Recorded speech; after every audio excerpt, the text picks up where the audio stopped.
Chapter 11. At one time the whole world spoke a single language and used the same words. As the people migrated eastward, they found a plain in the land of Babylonia and settled there. They began to talk about construction projects. "Come," they said, "let's make great piles of burnt brick and collect natural asphalt to use as mortar." Let's build a great city with a tower that reaches to the skies, a monument to our greatness. "This will bring us together and keep us from scattering all over the world." But the Lord came down to see the city and the tower the people were building. "Look," he said, "if they can accomplish this when they have just begun to take advantage of their common language and political unity, just think of what they will do later. Nothing will be impossible for them. Come, let's go down and give them different languages. Then they won't be able to understand each other." In that way the Lord scattered them all over the earth, and that ended the building of the city.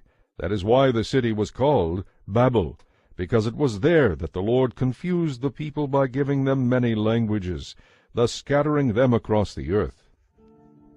This is the history of Shem's family. When Shem was 100 years old, his son Arphaxad was born. This happened 2 years after the flood. After the birth of Arphaxad, Shem lived another 500 years and had other sons and daughters. When Arphaxad was 35 years old, his son Shelah was born. After the birth of Shelah, Arphaxad lived another 403 years and had other sons and daughters.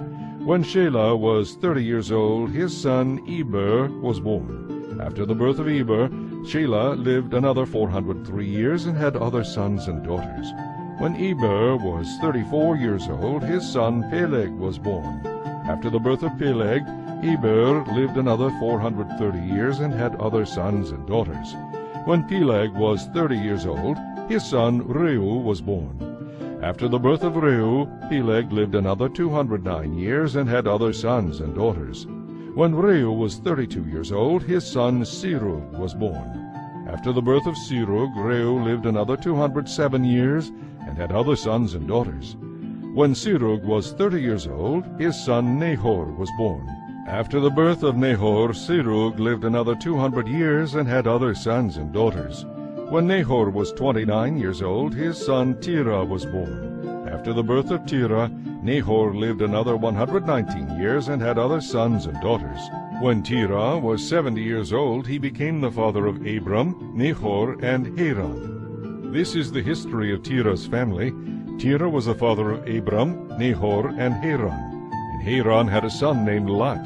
But while Haran was still young, he died in Ur of the Chaldeans, the place of his birth. He was survived by Terah his father.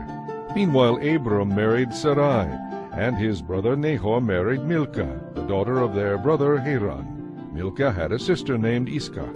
Now Sarai was not able to have any children. Terah took his son Abram, his daughter-in-law Sarai, and his grandson Lot, his son Haran's child, and left Ur of the Chaldeans to go to the land of Canaan. But they stopped instead at the village of Haran and settled there. Terah lived for 205 years and died while still at Haran.